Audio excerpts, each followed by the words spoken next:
네, 제1소위원장 왜 논란이신지는 뭐 아시는 분은 아시겠지만은 인터뷰를 하면서 제가 좀 여쭤보겠습니다. 김종민 의원님 연결돼 있습니다. 안녕하세요. 예, 안녕하세요. 김종민입니다. 네, 연결이 안 돼서 깜짝 놀랐습니다. 예. 자, 1소위원장 정개특위 1소위원장이 뭐길래 이렇게 논란이 많습니까? 뭐 하는 겁니까? 정개특위의 핵심 법안이 선거제도 개정 개편안이잖아요. 네, 그 공직선거법 개정안이 1소위원회의 소관 법안입니다. 네, 그 1소위원회에서 여기에 대해서 의결을 해서 네, 정개특위 전체 회의에 올려야 최종 의결이 되는 거거든요. 예, 그러니까 그 심의를 하는 그 위원회이기 때문에 네. 그 위원장이 회의를 여느냐 안 여느냐가 뭐 영향을 미친다 이렇게 보시는 것 같아요. 잠깐만, 그러면은 요번에 이제 2달 연장해갖고 정개특위 시한이 요번 달 말일로 끝이죠? 예. 더 이상 연장은 안 하시는 거죠? 더 이상 연장하는 거는 어렵다고 봅니다. 예. 자, 그런데 아무것도 못하고 지금 네. 한 열흘밖에 안 남았습니다. 근데 네. 이게 이제 뭐 서로 간에 누구 책임이다 지금 얘기가 있는데 자유한국당은 예. 아니 이거 연장하면서 제1소위원장 자유한국당 주기로 하지 않았냐, 장제원 네. 의원. 예. 그 약속을 안 지키고 있다 이렇게 지금 더불어민주당한테 얘기하고 있지 않습니까? 이거 어떻게 나경원 대표의 일방적인 주장입니다. 그래요? 사실이 아닙니다. 예. 제가 이인영 대표하고 이걸 한 5차례 정도 제가 확인을 했거든요. 예. 이인영 대표 얘기는 한국당에서 그런 요청이 있었고 검토는 했으나 예. 거기에 대해서 공식적으로 합의한 바가 없다. 이게 공식 입장이고요. 예. 어제도 아마 정개특위에서 그 중계를 보신 분들은 알 텐데 제가 소상히 설명을 드렸는데 네. 그런 의견들이 교환된 건 사실이에요. 하지만 최종적으로 합의돼서 원내대표가 공식적으로 입장을 밝힌 적은 없습니다. 그 그리고 왜 그러냐면 예. 우리가 그거를 안 하겠다는 건 아니었는데 예. 한번 검토를 해보려고 했는데 예. 정개특위의 우리 심상정 전 위원장이죠. 네. 심상정 의원, 김성식 의원 이 두 분이 아주 강력하게 반대를 했습니다. 그러니까 우리가 지금 한국당하고 민주당하고 합의해서 네. 정개특위 구성을 변경시키는 게 예. 위원장 교체만 지금 한 거거든요. 공식 합의는. 네. 그 심상정 위원장을 홍영표 위원장으로 바꾼 거잖아요. 예. 근데 여기다 소위원장까지 그렇게 교체한다 그러면 예. 이 두 분 생각은 그럼 민주당이 한국당하고 뭐 타협해가지고 이거 정개특위 깨려고 하는 거 아니냐 이렇게 보시는 거예요. 우리 당 입장에서는 네. 이 두 당의 그런 의심을 감수하고 이걸 결행하기는 좀 어렵습니다.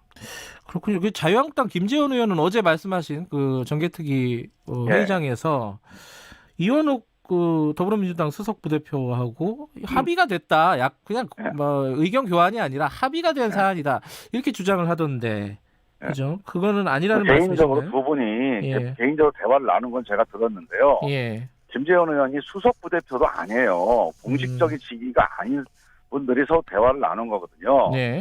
그것도 저는 뭐 의미가 없다고 볼 수는 없습니다. 예. 책임 있는 정치인들 간에 대화를 한 거니까. 네. 하지만 예전에 나경원 대표가 원내대표 간에 도장까지 찍은 사인까지 한 협상안을 가지고 원내 의원총회에서 부결돼서 그걸 지키지 못했잖아요. 어떤 물밑 대화에서 합의가 됐다 하더라도 네. 공식적으로 원내대표가 추인을 해야 되고 네. 그다음에 필요한 경우는 의원총회 추인을 받아야 돼요. 네. 근데 이번 경우는 원내대표의 추인을 받는데 실패한 거죠. 그런데요. 이게 네. 예를 들어 자유한국당 장제원 의원이 이 제1소위원장을 하면은 자기 회의 매일 일주일에 막 두세 번씩 서너 번씩 열어가지고 열심히 하겠다 이러잖아요. 그러면 그래도 되는 거 아니에요? 그렇게 여쭤보면 아니, 어떻게 대답을 하시겠습니까? 예. 이 1소위원장 문제는 그냥 한국당의 일방적인 주장입니다. 그러니까 이런 얘기를 사실 우리가 회의에서 길게 얘기하는 게 좋지 않은데 어제도 어쩔 수 없이 얘기를 한 거거든요. 기본적으로 1소위원장을 맡으려는 목적은 이 정개특위를 무산시키기 위한 겁니다. 네. 결국은 지금 사개특위처럼 그 회의는 형식적으로 열되 최종 의결은 방해하는 거죠. 그게 한국당의 목적인데 지금 나머지 정당들도 그게 뻔한 건데 거기에 동조해 주는 거는 그 나중에 이제 국민들한테 그거는 면목이 없다. 그래서 못하는 거예요, 사실. 그러면은 현실적으로요. 8월 말까지 정개특위가 시한이면은 그 전에 지금 상정이 돼 있는 패스트트랙에 올라가 있는 선거법 같은 것들이 의결이 될 가능성이 있는 겁니까? 당연히 가능성이 있죠. 그리고 그렇게 해야 됩니다. 해야 지금, 된다. 예. 우리가 패스트트랙 안으로 예. 신속 처리하자고 국민들한테 이게 약속을 드린 거거든요. 네. 그런데 이게 8월 말까지 해야 우리가 11월 달에 국회 본회의에서 의결할 수가 있고, 네. 그래야 12월까지 선거구 획정을 해서 네. 올해 안에는 선거법을 확정을 지어줘야 됩니다.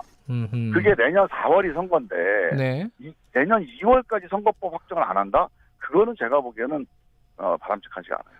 8월 말까지 만약에 못하면 어떻게 된 거예요? 의결을 못하면. 그러면 1월 말에 본회의 표결을 해야 되고요. 예. 2월 말까지 선거가 획정이 됩니다. 그러니까 2월 말에 가서야 선거 제도가 확정이 되게 돼요. 내가 어느 선거구에 나갈지가 결정이 됩니다. 예. 그러니까 이거는 불가능하진 않지만 예.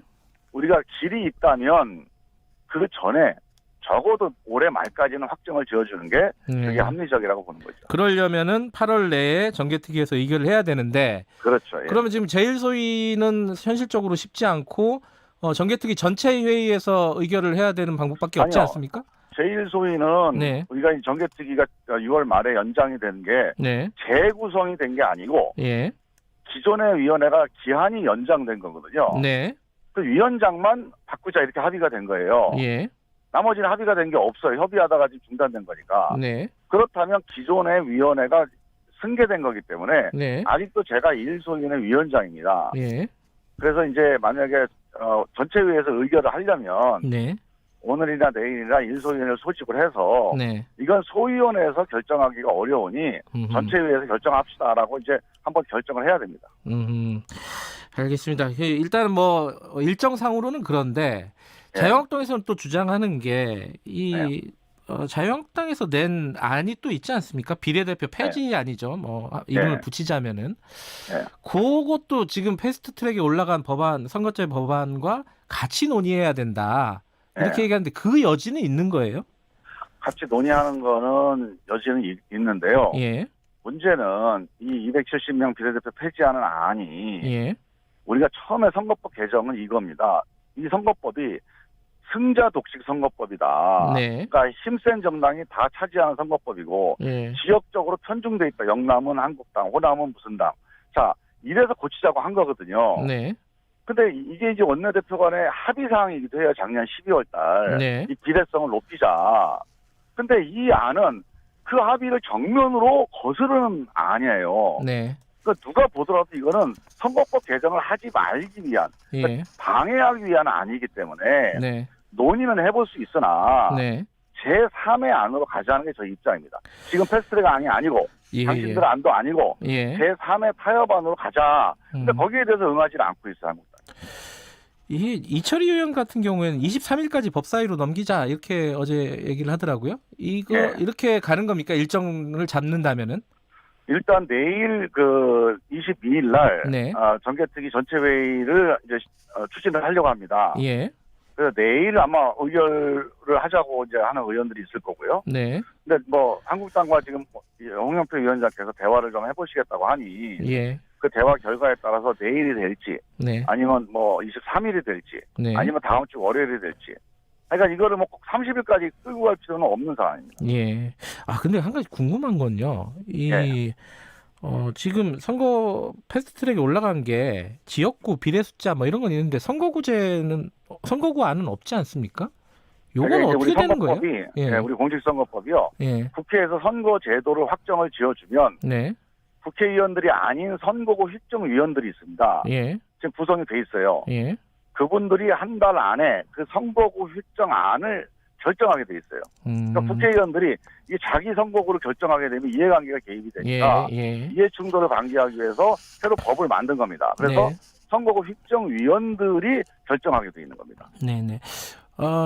내일 그러면 표결 강행을 할 수도 있다 이런 거네요. 결론적으로 얘기하면은. 강행은 아니고 그냥 진행입니다. 알겠습니다. 어쨌든 가능성은 내일 있다. 하지만 홍영표 지금 위원장이 대화 중이다. 이런 거네요. 알겠습니다. 그 얘기는 여기까지 하고요. 김종민 의원께서는 법사위원이세요. 예. 이번에 뭐 조국 법무부 후보자 인사청문회도 아마 참여하시겠죠? 참석하실 텐데 여러 가지 의혹이 나오고 있습니다. 이것도 한두 개 좀 여쭤볼게요. 제일 지금 뭐랄까 뜨거운 쟁점 중에 하나가 따님 조 후보자의 딸이 고등학교 때 논문 제1저자에 등재가 돼서 그게 입시에 활용됐다. 자, 요 논란에 대해서는 더불어민주당은 어떻게 보십니까, 이거? 저는 이제 이 문제에 대해서 이제 국민들께서 걱정을 많이 하시잖아요. 대학 입시가 부모의 사회적 지위에 의해서 결정되면 안 된다. 이거는 뭐 국민들한테 아주 중요한 문제입니다. 그래서 저는 이 문제에 대해서는 정확하게 이제 정리를 해야 될 문제인데 기준을 가지고 있어야 될 것 같아요. 기준이요? 만약에 조국 수석이 자신의 사회적 지위를 이용해서 딸의 대학 입시나 아니면 그 논문 그 저자 결정에 영향을 미쳤다면 이 문제는 조국 수석이 법적인 책임이 없더라도 이건 도덕적으로 아주 심각한 문제가 되는 거고요. 그다음에 두 번째로 조국 수석은 안 했더라도 그 부인이나 딸이 이제 가족들이 조국 수석의 사회적 지위나 어떤 재력을 이용해서 영향을 미쳐서 그런 결과를 얻어냈다. 이것도 제가 보기에는 본인 책임은 아니더라도 법무부 장관으로 신뢰성을 유지하기에는 어려운 사안이다. 자, 그런데 이 두 가지 사안일 경우에는 문제가 되고요. 그런데 지금 상황을 보면 이럴 가능성도 있어요. 지금으로서는 그 교수님 말씀을 들어보면 조국 수석 아빠가 누군지에 대해서는 당신이 몰랐다는 겁니다. 그러니까 이 딸의 지방과 관계없이 자기 아들이 다니는 학교의 친구니까 좀 그 우호적으로 배려를 할 가능성도 있는 거예요. 그 교수의 이제 교육적 판단이겠죠. 근데 그 판단이 잘 됐느냐 못 됐느냐는 제가 잘 모르겠어요. 그건 또 따져봐야 되는데 만약에 그 교수가 이 아빠와 부모와 관계없이 그 교육적 판단 혹은 좀 우호적 판단으로 배려를 해준 정도라면 제가 보기엔 거기에 대해서 조금 더 사실관계를 면밀하게 좀 따져봐야 될 문제다. 그것까지 내가 보기엔 조국 수석이나 그 딸에게 책임을 묻기에는 조금 약간 좀 쟁점이 되겠다 이렇게 생각하고 있는 거죠. 어쨌든 지금 말씀하신 건 사실 꽤 중요한 얘기인데 뭐냐면은 조국 수석이나 지금 조국 후보자나 조국 후보자의 부인이 관여된 개입이 된 사실이 있다면은 법무부 장관으로서 문제를 삼을 수 있는 수준이다. 당연하죠. 하지만 그거 사실관계는 좀 더 파악해 보겠다. 지금 현재로서는 그 교수님의 얘기가 제일 중요한 얘기인데 그 교수님이 일단 나는 조국 수석이 그 아빠가 누군지를 몰랐다고 얘기하잖아요. 그건 잘 제가 이해가 안 돼요. 아니 근데 그건요 이해나 이렇게 추정할 수 있는 문제는 아니에요. 물론 정확하게 사실을 확인해야 될 문제입니다. 그래서 만약에 지금 우리 이제 진행자분께서 이해가 안 된다고 말씀하시는데 그거는 그 교수님이 거짓말한다는 거거든요. 그러니까 쉽게 얘기할 수 있는 문제가 아닙니다. 알겠습니다. 그러니까 교수의 입장도 좀 더 자세히 들어봐야 된다. 그분이 그런 거짓말을 할 이유는 없다고 저는 보여지는데 그러니까 정확하게 그 교수의 단순한 교육적 판단인지 부모들의 영향이 반영된 건지 이 문제를 분명하게 정리를 하고 판단을 해야 됩니다. 입시 문제, 교육 문제는 우리 사회에서 블랙홀 아닙니까? 이게 더불어민주당 입장에서도 좀 부담스러운 측면이 있을 것 같아요. 이번 사안은. 당연히 엄밀하게 판단해야 되고요. 이 문제에 대해서는 그렇기 때문에 꼭 무슨 조국 수석을 뭐 성토하거나 책임을 지우거나 그게 중요한 게 아니고 정확하게 사실을 가지고 어떤 결정이 내리더라도 그 결정 잘 내렸다. 정확한 결정이었다. 이런 결정을 내려야 앞으로도 사람들이 이걸 교훈으로 삼을 수가 있습니다. 알겠습니다. 좀 지켜보겠습니다. 더불어민주당이 어떻게 조사를 하는지. 자, 고맙습니다. 감사합니다. 자, 정개특위 1소위원장 그리고 법사위원이었던 이신 더불어민주당 김종민 의원이었습니다.